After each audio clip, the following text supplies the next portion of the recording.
Já jsem řekl, když mám tu jednotu, Я сказав, за to, že jich mluvil. Хочемо мати ту єдність, про яку Ісус говорив. Čili musíme se naučit pochopit to tajemství, o něž mluvil apoštol Pavel, 2 Korinťanům 11. Тому що зрозуміти, то є та таїнство, про яке говорив апостол Павло. Stále jsme vydáváni do Kristovy smrti. Нас постійно віддають до Христової V смерті. nás pracuje smrt ve vás život. В нас працює смерть, а в вас життя. Ale jak říká v listě k Římanům 8. hlava, říká, že jsme jako ovce, které se vede na porážku. А в 8 главі листі до Римлян говорить, що ми як вівці, які ведуть на погибель. A nebo říká, že spolu s Kristem jsem ukřižován. Або каже, що разом з Христом є Čili розп'ятий. to vyjadřuje tu ten moment, že my máme v těch určitých životních А situacích цим вказує, що в певних життєвих ситуаціях vážně počítat s Bohem. ми маємо серйозно рахувати з Богом. Čili já mám rozum, abych hledal, Я маю розум для того, щоб шукати. ale já mám počítat s Bohem. Але я маю також рахувати все Bože, з dej mi Богом. světlo.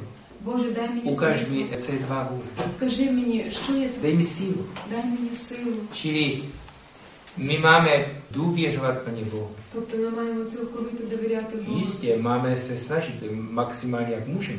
Певне, ми маємо старатися з усіх Ne, že budeme сил. líní.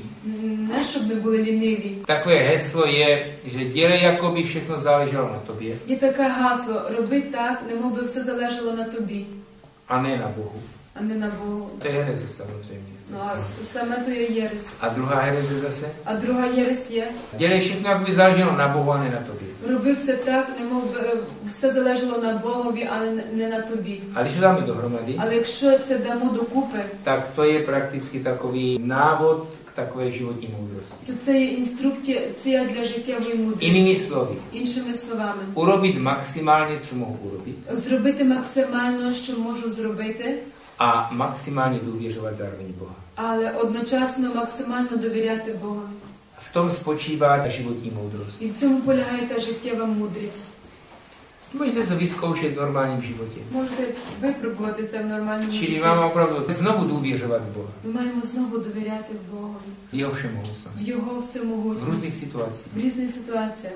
I v vašich osobních situacích. І в ваших Ne особистих nějakých ситуаціях, teoretických. не якихось теоретичних. Čili vážně počítat s Bohem. Серйозно рахувати з Богом.